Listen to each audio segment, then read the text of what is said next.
మౌనంగానే ఎదగమని మొక్క నీకు చెబుతుంది.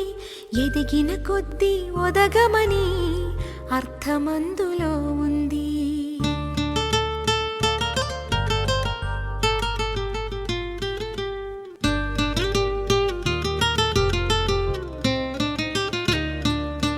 మౌనంగానే ఎదగమని మొక్క నీకు చెబుతుంది. ఎదిగిన కొద్దీ ఒదగమని అర్థమందులో ఉంది.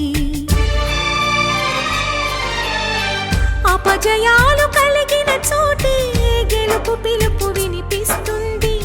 ఆకులన్నీ రాలిన చోటే కొత్త చిగురు కనిపిస్తుంది. మౌనంగానే ఎదగమని మొక్క నీకు చెబుతుంది. ఎదిగిన కొద్దీ ఒదగమని అర్థమందులో ఉంది. అపజయాలు కలిగిన చోటే గెలుపు పిలుపు వినిపిస్తుంది. ఆకులన్నీ రాలిన చోటే కొత్త చిగురు కనిపిస్తుంది.